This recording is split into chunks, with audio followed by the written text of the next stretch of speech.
Hey everybody, welcome back to Heart Breathings. Today is going to be video number 3 of our Writing Great Scenes series. So last week we talked about the importance of having a character who has a clear goal or desire in your scene. And we're going to build on that today by talking about what I think is the single most important part of writing engaging scenes, and that is conflict. So I've got a great video for you today. Let's get started.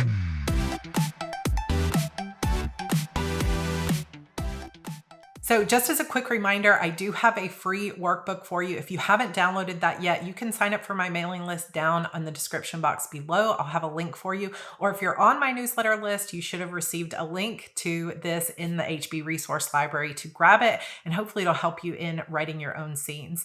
So let's get started. Conflict is basically an obstacle to your character's goal. So your character has a clear goal or desire, some place they're trying to go, someone they're trying to talk to, information they're trying to get, and all those good things that we talked about in last week's video, which, by the way, I'll have that playlist linked for you down below in case you missed it. Conflict comes in when we talk about the obstacle or whatever is standing in your character's way of getting or achieving that goal that they want to achieve. So let's say your character is trying to escape from prison. If they have their plan and they go into the scene and we know that they're trying to escape, this is the night they're going to do it. And everything goes according to plan. They go through the wall, they get out of the prison, and they have someone picking up on the other side, and their plan goes exactly the way they hoped. Where's the conflict? Where's the tension? Your reader might be interested in seeing someone escape from prison, but if you really want to have a story, you've got to put in the conflict. That is the main job of any writer, is to throw obstacles in your character's way. And that is not just on a large scale with your entire novel. It happens also in a mini story level in every single one of your scenes. Your character wants something, they desire something, or they have a goal.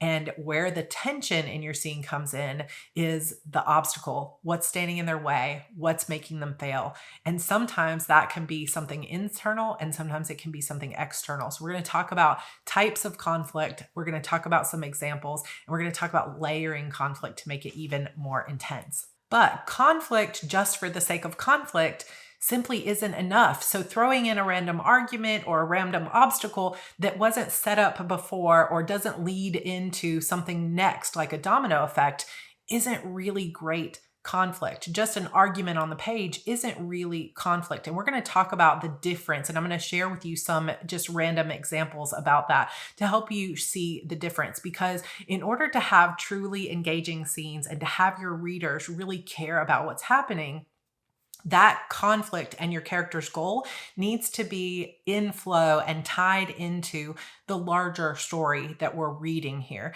And it all needs to flow together and be connected. And this is really about organic conflict that feels real, it feels important, it feels vital to the story, not just some random argument because you needed conflict in this scene. And I think that's something that is so important, especially for newer writers to understand. So let's talk a little bit about the types of conflict that you might have in your scene. Similar to your character's goal that we talked about last week, conflict can be this huge life or death type of situation that stands in your character's way, or it can be a really subtle but tense conversation between two characters. So it can be something big, flashy, external type of conflict, but it also can just be something very quiet that's happening inside your character. This internal conflict can also create great tension. So there's really a scale, and there's just infinite amount of possibilities. There are several resources and posts and books out there that will tell you technically the types of conflict, like character versus themselves is an internal character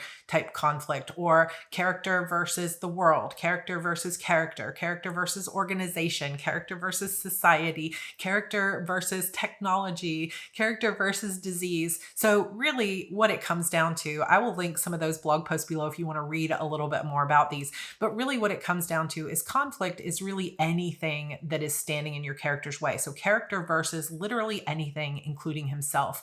So all of those types of conflict are valid. But what really gets a lot of readers mixed up is how that conflict ties into the rest of your story and whether it feels vital to your story and it feels organic. So this is really what I'm going to be focused on in today's video, because I think it's the most important sort of piece that needs to come into play when it comes to your conflict. When I talk about organic conflict, I'm talking about conflict that feels real, that comes up naturally because of your character's personality or their situation in life, because of the relationships that you've already set up, because of their job, because of something going on in their world. It feels like a natural progression because it feels like it's vital and it's connected to the rest of the story. Organic conflict is also something that, like I said, has been set up earlier in the story. So you know that this character has tension with her sister, or you know this character has issues with abandonment. So now when we put her in a situation where she feels abandoned, she's got this great internal conflict. So you can set it up earlier in the story. You can set it up organically in your character's backstory or in their personality, or it can be something that is an actual obstacle that's happening to your character that then plays into whatever happens next. So they're trying to escape from prison and a prison guard stops them. Now, what is the consequence of that? So that's kind of the next part of it, is you've got the conflict that has something to do organically with the story. And then there are stakes, there are consequences to whatever that obstacle was, or to your character failing at whatever their goal was. Now they've been caught, so they're being thrown in solitary confinement, or they've been caught and now they have to do dirty work for this guard who's going to be blackmailing them. There's going to be some type of consequence. And that is so much more interesting than a prisoner who just everything goes according to plan and they're out, right? So we want to build in that organic conflict. So in this way, start thinking about the themes of your story, both for your character arc and for the story overall in terms of the action or the events of your story. For example, if you know that part of your character's arc and their growth and transformation in this particular book is going to revolve around trust, then you're going to want to put in scene level conflict that forces your character to come to terms with trust. So they might have someone betray them, which then sets them back, or they might be forced to trust someone in order to save their own lives. But you're going to want to build in that conflict that plays against their theme or what the growth they need to face. In a similar way, if you have a romance where you have a hero who is scared to love again after great loss, then you want to start brainstorming conflicts that are going to come up throughout their story on a scene level that are going to have them coming face to face with this fear of loving again after they've lost someone. So you're going to use those overarching themes. And the more that you can weave in all of that high level, eagle eye level stuff from character arc and plot onto a miniature scene level and really weave it together, the stronger your conflict is going to be throughout the entire book. Part of why this works is that organic conflict feels real. It feels logical to the reader. The reader, you're asking them to follow you through this 90,000 word book for hours to follow your story. And if it feels like a bunch of just random disconnected scenes, it's not going to be a very compelling story. Or if there's just conflict that never comes back around, it's not going to flow correctly. But when you write conflict into every scene that stems from what's come before or affects what's coming next, it feels vital to the story. And this is so important to writing engaging scenes. Okay, so we're going to talk a little bit about a possible example that I just sort of made up for the purposes of demonstration. So let's say you're writing a romance novel and you are in one of the early scenes, and the conflict for this scene is going to be an argument between your heroine and her roommate. And so we're going to basically ask, what is my character's goal in this scene? And why does this conflict, what's the obstacle, and why does this conflict matter in the grand scheme of the story? So let's say our heroine's goal in this scene is to talk with her roommate about paying the rent, because her roommate is a month late on rent, or she's been late for several months in a row. So her goal is to get this check from her. The conflict is that the roommate doesn't have the money and keeps stalling. So in and of itself, this conflict might be mostly good. It's an argument. It's about money. That could add some tension, right?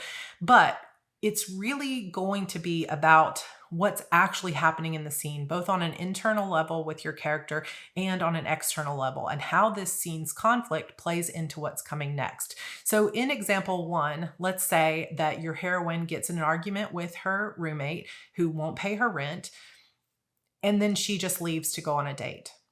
Let's say our heroine doesn't have any pressing reason why she has to have the money. She has plenty of money in the bank, and we're never going to mention rent money again. And the whole purpose of that scene was basically just to have a conflict between her roommate to show that she doesn't like where she's living.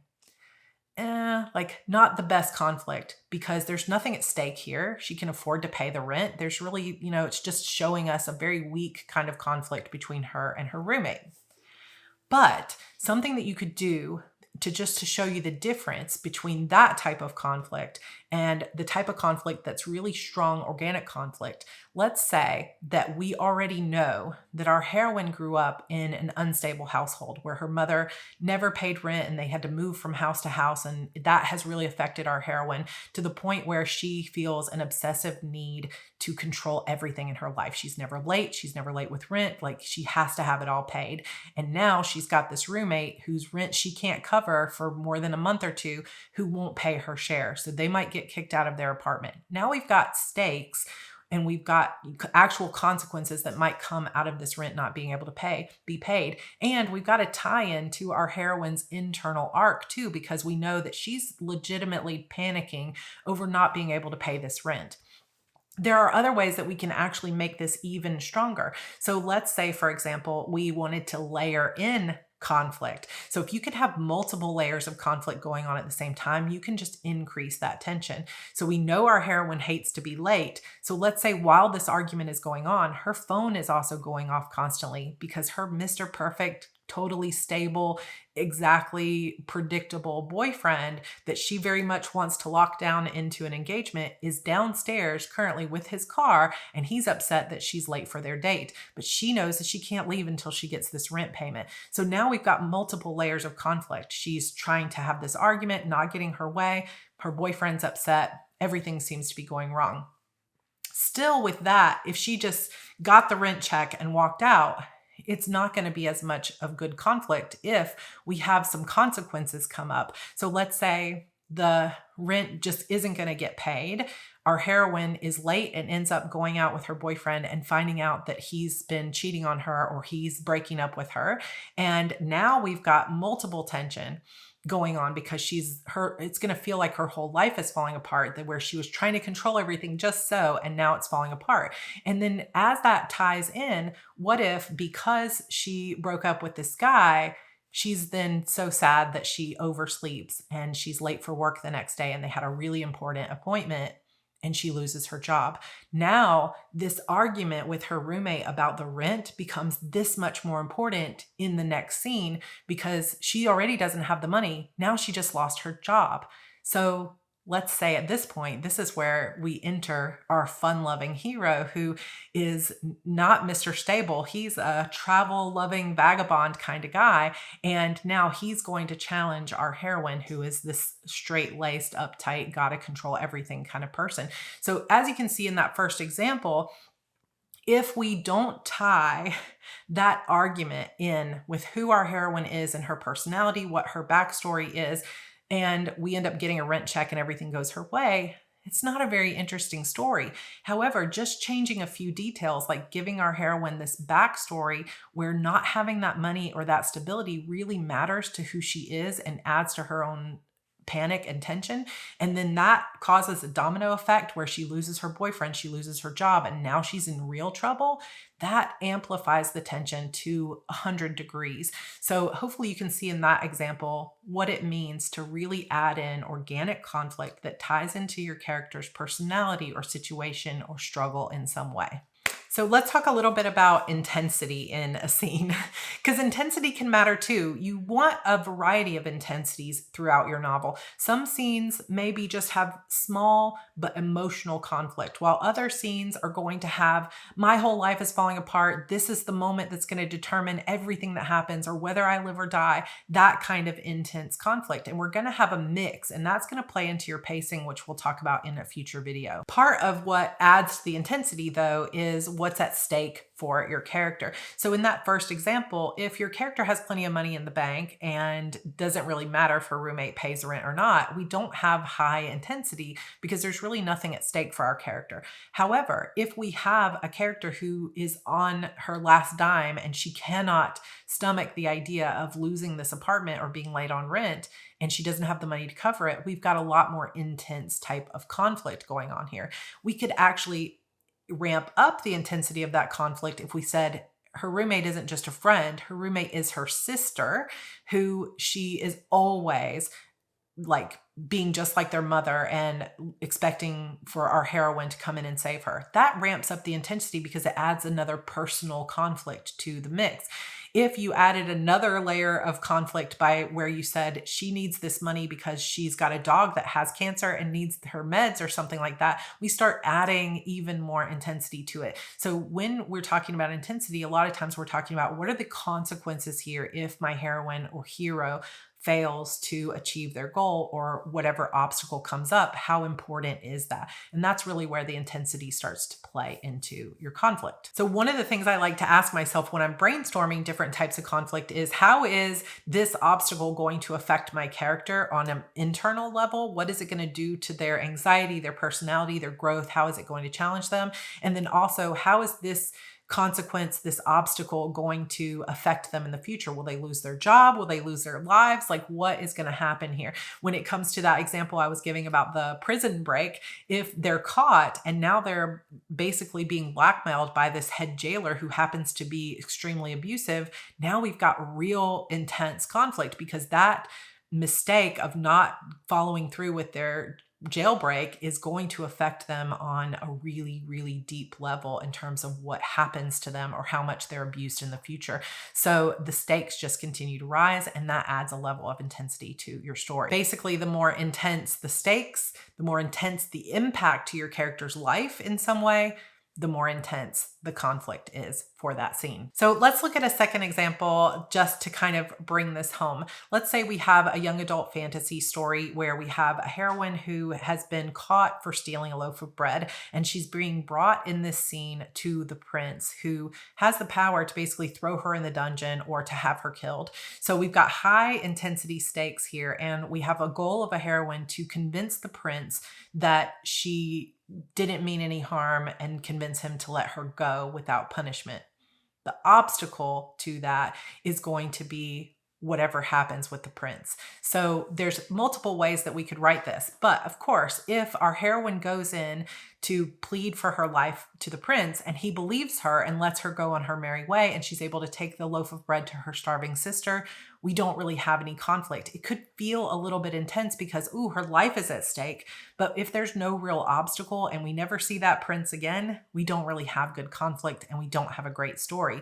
But we could shift this instead to massive conflict. She goes in, she pleads with her life to the prince, tries to tell him about her sister who will starve without this bread. But the prince, who is a very stern young man, doesn't even listen to her and says, throw her in the dungeons. Now, that's a massive obstacle. She did not achieve her goal of getting him to let her go. And instead, now she is in prison and a lot of people die down there. And in fact, her sister, who is a really young child who relies on her, is now not going to be able to fend for herself or take care of herself now that she is in prison. So that adds massively more conflict to your story. And that is also going to lead into a domino effect of consequences for our character. She's now in prison, basically in a dungeon, and she's going to have a new goal of, now I need to get out of this dungeon, right? So this particular scene plays into what happens next and next and next. You could also do something like, okay, maybe the prince allows to let her go, but he tells her that if I ever see you steal a loaf of bread again, you're dead. And so that adds a little bit of conflict there. And maybe you could add conflict with a guard who says, I'm going to be keeping an eye on you. So she gets free, but the next day she's caught with a loaf of bread and now some other consequence happens to her. So it's really important, hopefully you can see, that when your character just gets what they want, there's no conflict, there's no story, it's not interesting for anyone. But if you can tie in and look at your character's goal or desire in every single scene of your book, and then place obstacles in their path that have real consequences to the story and how it's going to unfold, or consequences to your character's internal story arc and transformation, you've got a winning book on your hands. Just to leave you with some final thoughts, conflict is really essential to your novel. And if you had a character that just sailed through the story, sailed through and achieved all their goals and there were no obstacles, there literally would be no story. So we've got to have conflict. But as I've told you in this video, I hope I've really explained it well, but conflict needs to feel real and organic. So don't be afraid to build it into your story. Give your character some flaws that are going to come up. Give them some kind of wound or ghost, some kind of backstory that's going to make them need to grow and transform in order to be the hero they need to be for this story. Create relationships for your main characters that are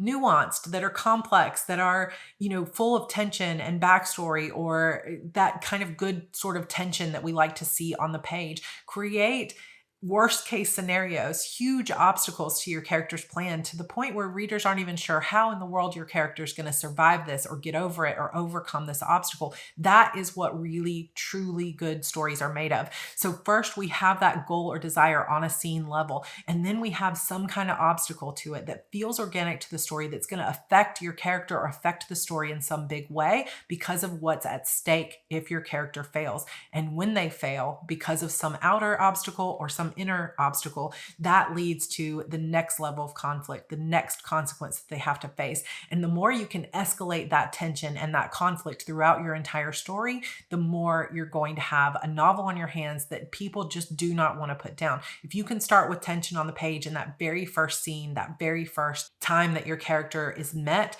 and then grow it, escalate it, make it bigger, make the consequences bigger, the stakes bigger, and grow that conflict on the page in a way that feels organic and real and vital and natural to the story, your skill as a writer is just going to continue to blossom and grow as you learn how to do this. I promise you, it will revolutionize your writing and it will help you sell so many more books. Readers are forgiving about a lot of things, but if they don't care about what your character's going through and they're not asking questions about how in the world are they going to get out of this, or how in the world are they ever going to become the person they need to be, or how are they ever going to find love, if your readers isn't asking those kind of questions, then you don't have good conflict in your story. So let me know in the comments what your thoughts are about tension and scenes, and if you have any other great tips.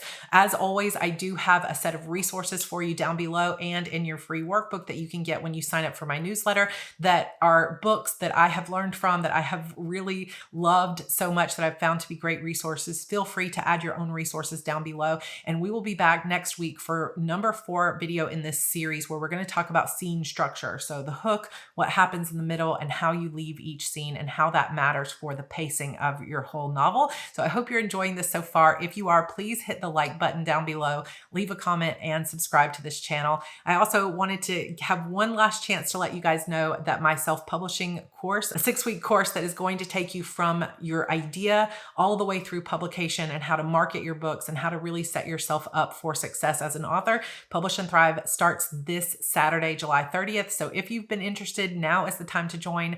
I will close enrollment on Saturday at noon, and I will not be letting anybody in late, because we start with our first live kickoff call on Saturday at 2 p.m. Eastern. So if you want in, go ahead and join today. I hope to see you there, and I will definitely see you guys in that next video.